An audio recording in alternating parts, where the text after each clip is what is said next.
कुछ स्वादिष्ट है बनाना तो playrecipes.com पे जरूर है आना। ईमानदारी का इनाम। सुंदरपुर गांव में आनंद आश्रम नाम का एक अनाथ आश्रम था। उस आश्रम में अनाथ बच्चों की परवरिश हुआ करती थी। उनके आश्रम में एक रेवा नाम की समझदार और जिज्ञासु लड़की थी। वो अब 12वीं कक्षा में पढ़ रही थी।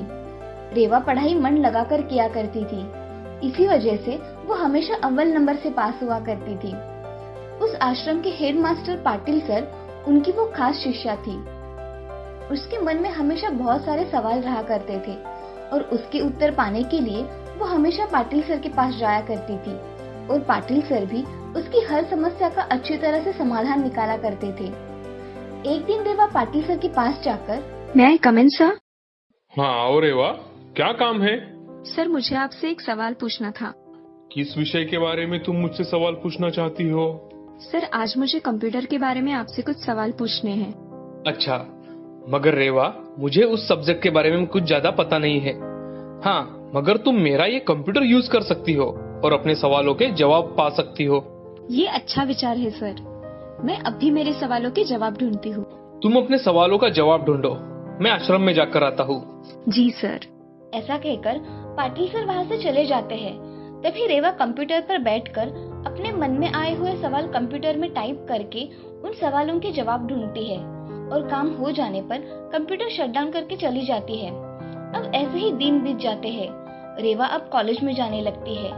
वो आश्रम से ही कॉलेज के लिए जा रही थी, तभी पाटिल सर ने उसे आवाज दी। रेवा इधर आओ जरा, मुझे तुमसे कुछ काम है।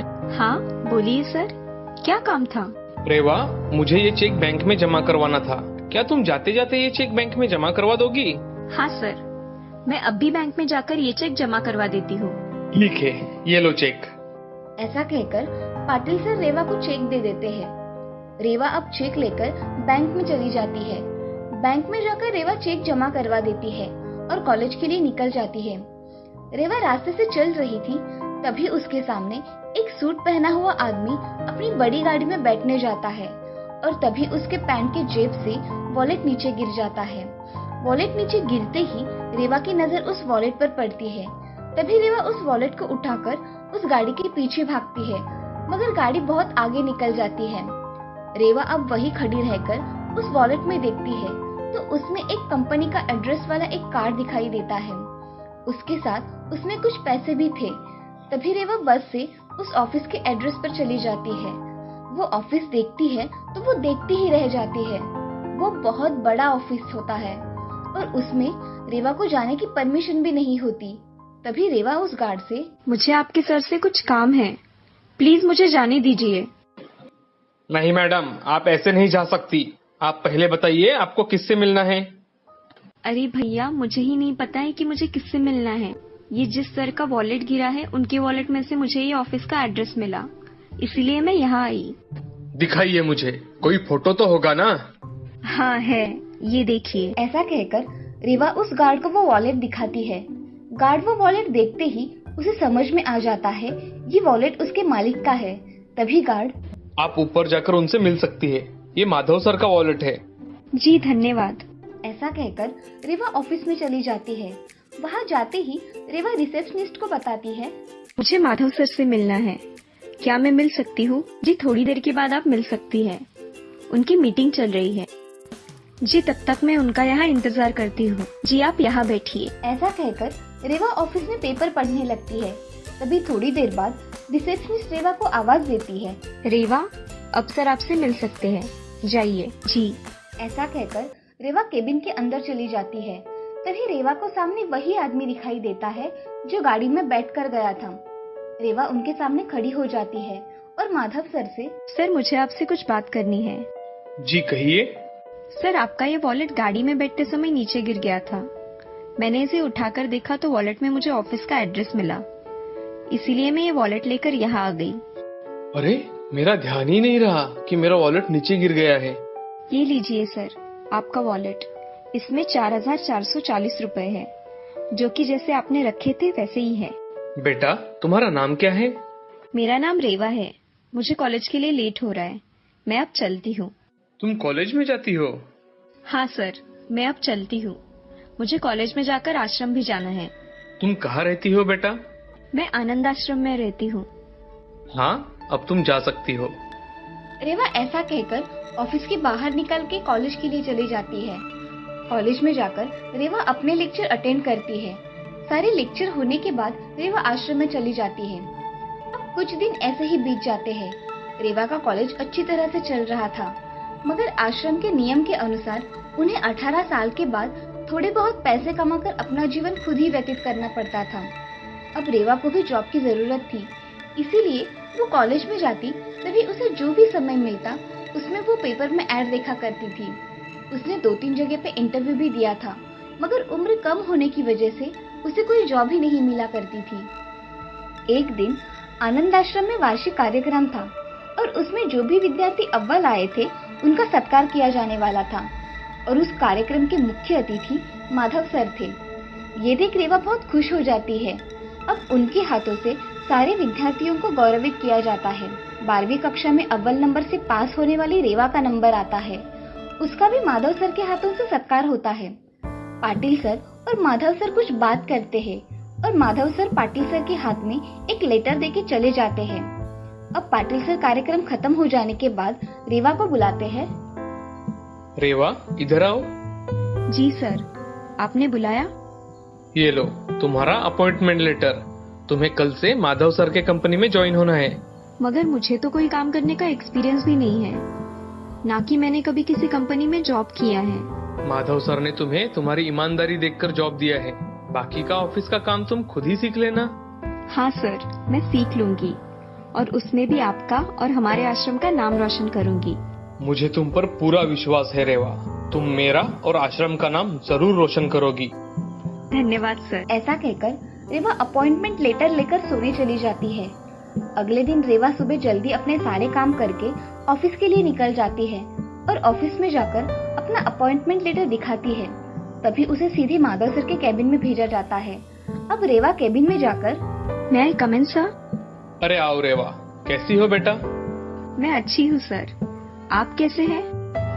मैं भी ठीक हूँ। आज से तुम इस ऑफिस में काम करोगी और तुम्हारा जो भी काम होगा वो तुम्हें समझाया जाएगा। जी सर, मगर मेरा काम क्या है? तुम्हें हमारे ऑफिस के सारे क्लाइंट के रिकॉर्ड रखने पड़ेंगे। उनको समय पे माल मिला है या नहीं, ये सब बातें तुम्हें देखनी होगी और बाकी के काम तुम धीरे धीरे सीख जाओगी। जी सर। अब तुम जा सकती हो। तुम आज से ही ऑफिस ज्वाइन कर लो। जी सर। ऐसा कहकर रेवा केबिन से बाहर आ जाती है। तभी एक एम्प्लॉई आकर रेवा को उसकी काम की जगह बता देती है और उसे थोड़ा बहुत काम समझा देती है। ये सब देख रेवा बहुत खुश हो जाती है और शाम को जब काम खत्म हो जाने के बाद घर जाने निकलती है तभी उसे माधव सर दिखाई देते हैं। रेवा माधव सर से, सर मुझे आपसे कुछ बात करनी है। हाँ पूछो, क्या पूछना है? सर मुझे ना कोई काम का एक्सपीरियंस है, ना मुझे कोई काम आता है। उसके बावजूद आपने मुझे इतनी बड़ी कंपनी में जॉब दिया। रेवा, मैंने तुम्हें तुम्हारा काम देखकर नहीं तो तुम्हारी ईमानदारी देखकर तुम्हें ये जॉब दिया है और इस कंपनी को ऐसे ही लोगों की जरूरत है जो बड़ी लगन और निष्ठा से काम करते हैं। मैंने वो सारे गुण तुम में देखे हैं, इसलिए तुम्हें यहाँ जॉब दिया है। धन्यवाद सर। मैं आपका शुक्रिया कैसे अदा करूँ, मुझे कुछ समझ में नहीं आ रहा। ठीक है, चलो अब घर जाओ, बहुत देर हो गई है। जी सर। ऐसा कहकर माधव सर अपने घर चले जाते हैं और रेवा भी अपने आश्रम चली जाती है। ये सब बात वो आश्रम आकर पाटिल सर को बताती है। तभी पाटिल सर बहुत खुश हो जाते हैं और रेवा को बहुत आशीर्वाद देते हैं और उसके काम के लिए बहुत शुभकामनाएं भी देते हैं। अब रेवा अपने ऑफिस का काम संभालकर कॉलेज भी जाया करती थी। रेवा धीरे धीरे सारे काम सीख रही थी और साथ में रात के स्कूल में जाकर अपनी पढ़ाई पूरी कर रही थी। रेवा को इतनी कम उम्र में जॉब उसकी ईमानदारी की वजह से मिली थी। अब रेवा उसका काम बड़ी लगन से किया करती थी और आज जैसे उसको उसकी ईमानदारी का इनाम ही मिला था। इस कहानी से हमें ये सीख मिलती है कि जिंदगी में हमेशा अपना काम ईमानदारी, लगन और जिज्ञासा से करना चाहिए। अच्छे कर्मों का फल हमेशा अच्छा ही होता है। सुंदरपुर नाम के राज्य में एक सुजैन नाम की लड़की रहा करती थी। उसके भाई का नाम था एलन। दोनों एक दूसरे से बहुत प्यार किया करते थे। उनके घर में उनकी सौतेली माँ चाला और उसकी बेटी शलाका रहा करती थी। वो दोनों माँ बेटी सुजैन को हर प्रकार की तकलीफ देने की कोशिश किया करते थे। शलाका दिखने में थोड़ी बदसूरत होने के कारण चाला सुजैन से अच्छा बर्ताव नहीं किया करती थी। एक दिन चाला सुजैन से, अरे सुजैन, मेरे लिए दूध लेकर आओ। जी माँ, अभी लेकर आई। ऐसा कहकर सुजैन जल्दी से चाला के लिए दूध लेकर आती है। चाला कुछ जादू कर रही थी। तभी सुजैन आवाज़ देती है, माँ, मैं आपके लिए दूध लेकर आई हूँ, वहाँ रख दो और यहाँ से दफ़ा हो जाओ। जी। ऐसा कहकर सुजैन वहाँ से चली जाती है और उदास होकर बाहर आंगन में बैठती है। तभी उसका भाई एलन वहाँ आता है और सुजैन से, क्या हुआ सुजैन, तुम बड़ी उदास लग रही हो। कुछ नहीं भैया, कुछ नहीं हुआ है। मुझे सब पता है, मुझसे तो मत छुपाओ। भैया, माँ हमसे ऐसा व्यवहार क्यों करती है, जैसे हम उसके कोई नहीं हैं। तुम माँ की बातों को दिल पर मत लेना, मैं हूँ ना, तुम चिंता मत करो। हाँ भैया, तुम हो, इसलिए मुझे कोई चिंता नहीं है। ऐसा कहकर सुजैन अपने काम करने चली जाती है। ऐसे ही दिन बीत जाते हैं, मगर उसकी सौतेली माँ उन दोनों पे बहुत जुल्म करती है। उससे घर के सारे काम करवाती है। उसकी बेटी शलाका और वो दोनों दिन भर मज़े में रहा करते थे। एलन भी अब दिन भर के काम करके ऊब गया था। एक दिन एलन और सुजैन वहाँ से भाग जाने की सोचते हैं और उसी रात वो दोनों घने जंगल में भाग जाते हैं और थककर एक पेड़ के नीचे सो जाते हैं। अगली सुबह घर में, सुजैन, मेरे लिए 1 कप चाय लेकर आओ, जल्दी। उसे कोई आवाज़ नहीं आती। वो फिर से आवाज़ लगाती है, सुजैन। तभी उसके समझ में आता है कि घर में कोई नहीं है। वो अपने कमरे में जाकर अपना जादू एक आईने पर डालकर देखती है कि सुजैन कहाँ पे है। तो उसे पता चलता है कि सुजैन और एलन जंगल में सो रहे हैं। अब वो बोलती है, अच्छा हुआ ये जंगल में चले गए, मुझे इन्हें घर से निकालने की नौबत ही नहीं आई। अब देखो कैसे मज़ा आता है। ऐसा कहकर चाला अपना जादू जंगल के पानी पर कर देती है। उन दोनों ने ये पानी पिया तो वो जानवर बन जाएंगे। हा हा हा। यह सुजैन और एलन जंगल में उठ जाते हैं और उठने के बाद देखते हैं कि वो जंगल में बहुत दूर तक पहुंच गए हैं। उन्हें अब कोई नहीं ढूंढ सकता था। थोड़ी देर चलने के बाद एलन को बहुत प्यास लगती है। वो पानी पीने के लिए एक तालाब के पास चला जाता है और पानी हाथ में लेता है। तभी उसे तालाब से आवाज़ आती है कि, हे बच्चे, इस तालाब का पानी तुम नहीं पी सकते। अगर तुमने इसे पिया तो तुम जानवर बन जाओगे। भाई, तुम इस तालाब का पानी नहीं पियोगे, मुझे बहुत डर लगता है। उसकी ये बातें सुन एलन भी कुछ नहीं बोलता और पानी ना पीकर अब दोनों वहाँ से चले जाते हैं। तभी थोड़ी ही दूर चलने के बाद एलन सुजैन से, अगर मुझे आगे कोई पानी का तालाब मिला तो मैं उसमें से पानी पी जाऊंगा। मुझे सच में बहुत प्यास लगी है।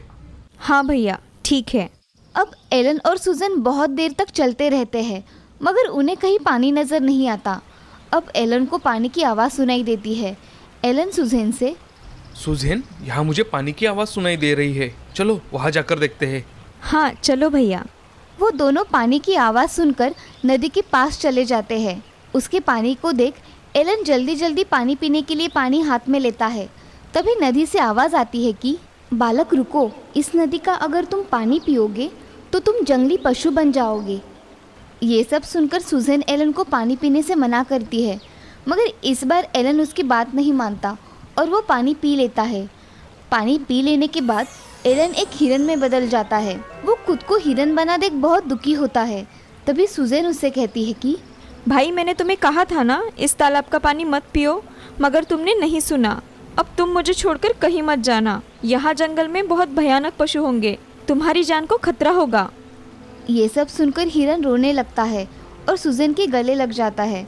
तभी कुछ देर चलने के बाद सुजैन को एक झोपड़ी दिखाई देती है, जिसमें रहने का कुछ सामान तो होता है, मगर उसमें कोई नहीं रहता था। ये देख सुजैन एलन से बोलती है, भैया, हम अब यहीं रहेंगे, हमारे लिए इससे अच्छी जगह कोई नहीं होगी। ये सुनकर हिरन गर्दन हिलाता है और बोलने की कोशिश करता है। तभी उसके मुंह से आवाज़ आती है, ठीक है मेरी बहना। एलन को बोलता हुआ देख सुजैन बहुत खुश हो जाती है और उसे गले लगा लेती है। अब वहाँ पड़ा हुआ कंबल साफ करके सुजैन और एलन उस पर सो जाते हैं। अगले दिन एलन और सुजैन दोनों मिलकर जंगल में बहुत घूमते हैं और कुछ खाने के लिए लेकर आते हैं। ऐसे ही बहुत दिन बीत जाते हैं, मगर अब सुजैन एलन को साथ लेकर जंगल में नहीं जाती थी, क्योंकि उसकी जान को खतरा था। इसीलिए उसके लिए ताज़ी घास घर में ही लेकर आया करती थी। अब एक दिन एलन सुजैन से, सुजैन, कितने दिन हुए हैं मैं घर में हूँ, मुझे बाहर घूमने जाना है, मुझे जाने दो। ठीक है भैया, तुम जाओ, मगर जल्दी घर वापस आ जाना। हाँ सुजैन, मैं वापस आने तक दरवाज़ा नहीं खोलना। मैं 3 बार आवाज़ दूंगा तभी दरवाज़ा खोलना। हाँ ठीक है भैया, तुम आवाज़ दोगी तभी मैं दरवाज़ा खोलूँगी, मगर तुम जल्दी आना भैया। हाँ मेरी बहना। ऐसा कहकर एलन वहाँ से दौड़ते हुए जंगल में चला जाता है। बहुत दिनों बाद आने के कारण एलन बहुत खुश था। वो बहुत सुंदर दिख रहा था, उसका शरीर जैसे चमक रहा था। अब एलन जंगल में इधर से उधर और उधर से इधर घूम रहा था। उसी समय उस राज्य के राजकुमार रविसेन वहाँ से गुजर रहे थे। वो शिकार करने के लिए उस जंगल में आते हैं, मगर उन्हें कुछ नहीं मिलता। कुछ समय जाने के बाद उन्हें एक हिरन दिखाई देता है। उस हिरन को देख राजकुमार उसकी शिकार करने के लिए उसके पीछे जाते हैं, मगर वो हिरन तभी घर जाने के लिए निकलता है। राजकुमार देखता है कि हिरन एक झोपड़ी के पास आकर कुछ बोलता है। मेरी प्यारी बहना दरवाज़ा खोलो, मेरी प्यारी बहना दरवाज़ा खोलो, मेरी प्यारी बहना दरवाज़ा खोलो। ऐसा 3 बार कहकर ठकठकाते ही सुजैन दरवाज़ा खोलती है, और तभी राजकुमार देखता है कि एक सुंदर लड़की दरवाज़ा खोलती है और उस हिरन के साथ घर में चली जाती है। ये सब पेड़ के पीछे छुपा राजकुमार देख लेता है और मन में, अद्भुत, ये लड़की कितनी सुंदर है, मेरी तो उससे नज़र ही नहीं हट रही, मगर ये हिरन के साथ क्या कर रही है। ऐसा सोचकर राजकुमार वहाँ से चला जाता है। और अगले दिन राजकुमार वहाँ आकर दरवाज़ा ठकठकाता है और एलन जैसे शब्द बोलता था वैसे ही शब्द बोलता है। तभी सुजैन दरवाज़ा खोल देती है। दरवाज़ा खोलते ही सुजैन उसके आगे एक नौजवान सुंदर राजकुमार देखती है। उसकी नज़र उससे हटती ही नहीं। तभी राजकुमार सुजैन से, माफ़ कीजिए, मैंने कल आपको यहाँ देखा, इसलिए मैं आपसे बात करने चला आया। मैं इस राज्य का राजकुमार रविसेन हूँ, आप मुझे बहुत पसंद हो। ये आप क्या कह रहे हो राजकुमार? मुझे कुछ समझ में नहीं आ रहा है। मैं आपसे विवाह करना चाहता हूँ, क्या आप मुझसे विवाह करोगी? सुजैन राजकुमार की ओर देखती ही रहती है और उसे उसकी और एलन की कहानी बताती है। सब सुनने के बाद राजकुमार, मुझे इससे कोई फर्क नहीं पड़ता, आप शादी के लिए तैयार है या नहीं ये बताइए। हाँ राजकुमार, मैं आपसे शादी करने के लिए तैयार हूँ, मगर मुझे ये बात मेरे भाई को बतानी होगी। जी बेशक, आप उन्हें बताइए, मैं चलता हूँ। आप कल हमारे राज्य में शाही मेहमान बन के आइए, मैं आपकी राह देखूंगा। ऐसा कहकर राजकुमार वहाँ से चला जाता है और सुजैन को ये सब एक सपने की तरह लगता है। तभी वहाँ एलन आता है। एलन को देख सुजैन उसे सारी बात बता देती है। भैया, आज यहाँ इस राज्य के राजकुमार आए थे, उन्होंने मुझसे शादी करने का प्रस्ताव सामने रखा है। सच में सुजैन? हाँ भैया, उन्होंने कल हमें उनके राज्य में बुलाया है। फिर कल हम राजकुमार के राज्य में जाएंगे। ऐसा कहकर एलन और सुजैन अगले दिन राजकुमार के राज्य में चले जाते हैं। तभी उनको देख राजकुमार उनका स्वागत करता है और उन्हें महल में ले जाता है। दूसरे ही दिन राजकुमार और सुजैन की शादी हो जाती है। अब सुजैन और राजकुमार महल में खुशी खुशी रहने लगते हैं। वो एक दूसरे के साथ बहुत खुश थे। एक दिन सुजैन की सौतेली माँ चाला अपना जादू करके आईने में देखती है कि सुजैन और एलन कहाँ पर है। तभी उसे आईने में दिखाई देता है कि सुजैन एक राजकुमारी के कपड़े पहने हुए है और उसके साथ राजकुमार भी है और एलन गार्डन में घास खा रहा है। ये सब देख चाला को बहुत गुस्सा आता है। तभी वो गुस्से से शीशा तोड़ देती है और अपनी बेटी को लेकर महल आने के लिए निकल जाती है। चाला महल में पहुंचते ही देखती है कि राजकुमारी सुजैन अपने कक्ष में आराम कर रही है। ये देख चाला अपनी बेटी को जादू से सुजैन बना देती है और राजकुमारी सुजैन को अपने जादू से बेहोश कर देती है। तभी उसकी बेटी शलाखा, माँ, हमारा झूठ पकड़ा तो नहीं जाएगा ना?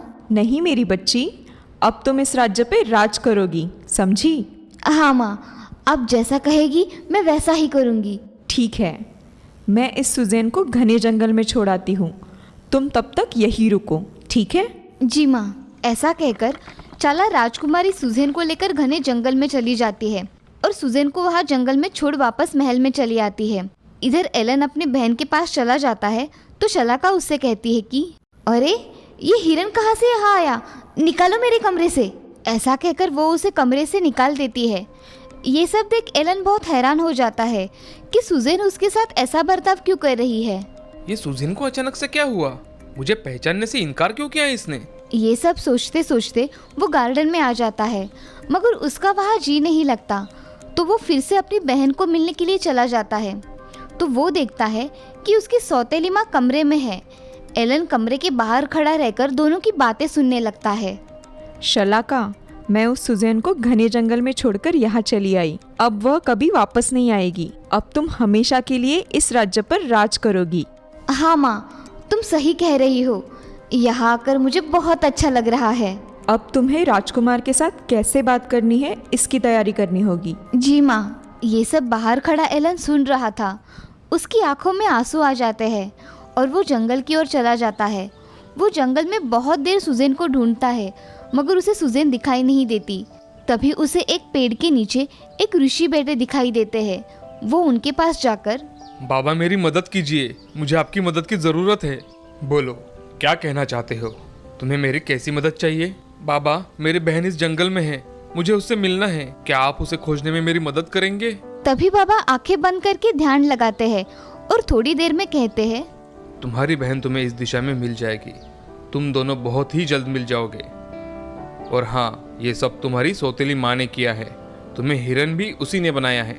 ये सब सुन एलन चुप हो जाता है और बाबा से, बाबा, हमें इस मुसीबत से बचने का उपाय बताइए। ये लो जल, तुम्हारी सौतेली माँ जब तुम्हारे सामने आएगी तो उसके ऊपर ये जल छिड़क देना, तभी उसकी सारी शक्तियाँ नष्ट हो जाएगी। तुम पहले जैसे बन जाओगे एलन।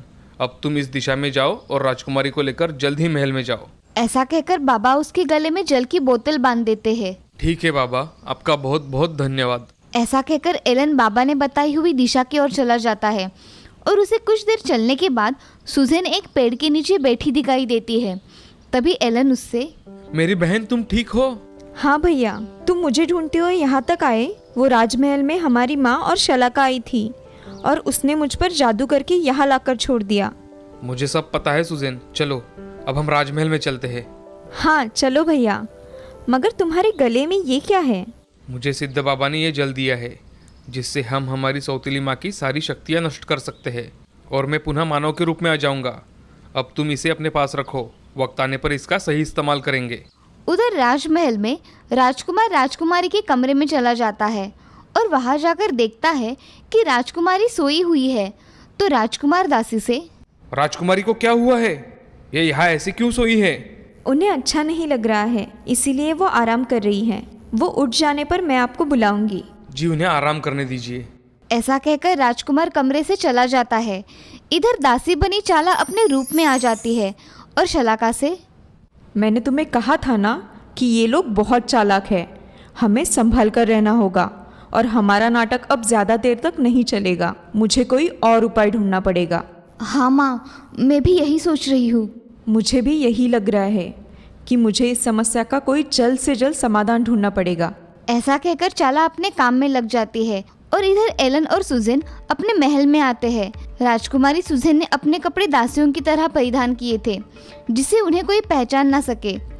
थोड़ी देर बाद एलन और सुजैन चुपके से राजकुमार के कमरे में चले जाते हैं। तभी सामने राजकुमार खिड़की के बाहर देख रहा था। तभी सुजैन उसे आवाज देती है, राजकुमार, मैं आ गई। राजकुमार वो आवाज सुन उस ओर देखता है। तभी उसे उसकी आंखों पर विश्वास नहीं होता। वो राजकुमारी को एक दासी के कपड़े पहने देखता है। तभी राजकुमार, राजकुमारी, आप यहाँ ऐसे इस कपड़ों में क्या कर रही है? राजकुमार, आपने मुझे पहचान लिया। मेरी सौतेली माँ ने यहाँ आकर मुझ पर जादू करके जंगल में भिजवा दिया और यहाँ वो और उसकी बेटी आकर रह रही है। ये सब सुन राजकुमार बहुत गुस्से में आ जाता है और मंत्रियों से, अभी क्या अभी महल में सभी मंत्रियों को बुलाया जाए। राजकुमार का आदेश मिलते ही सभी मंत्री दरबार में उपस्थित रहते हैं। तभी राजकुमार राजकुमारी के साथ महल में आता है और महल में आते ही वो महल में नकली राजकुमारी और उसकी दासी को बुलाने का आदेश देता है। थोड़ी ही देर में वो नकली राजकुमारी और उसकी माँ आ जाते हैं। तभी उनकी नज़र राजकुमार के पास खड़ी राजकुमारी सुजैन पर पड़ती है, तो वो बहुत गुस्से में आ जाती है। तभी वो अपना असली रूप धारण कर लेती है। इन्हें अभी क्या अभी बंदी बना लिया जाए। इन्होंने राजकुमारी को जान से मारने की कोशिश की है। आप क्या मुझे बंदी बना लोगे? मैं कभी किसी के हाथ नहीं आती और मैं इस राजकुमारी को नहीं छोड़ूंगी। ऐसा बोलकर चाला मंत्र पढ़ती है और उसके ऊपर कुछ करे। तभी सुजैन अपने पास रखा हुआ जादुई जल जो कि बाबा ने दिया हुआ था उसे निकालकर चाला के बदन पर छिड़क देती है। तभी उस जल के प्रभाव से उसका जादू काम करना बंद कर देता है।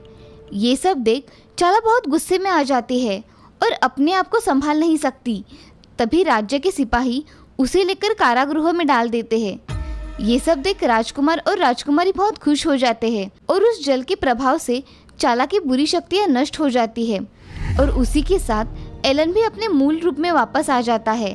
ये सब देख सभी बहुत खुश हो जाते हैं। अब सब बहुत खुशी खुशी रहने लगते हैं। इस कहानी से हमें ये सीख मिलती है कि जिंदगी में हमेशा अच्छे कर्म करने चाहिए, कभी भी बुरे कर्म नहीं करने चाहिए। बुरे कर्मों का फल बुरा ही होता है। वो कहते हैं ना, कर भला तो हो भला, कर बुरा तो हो बुरा।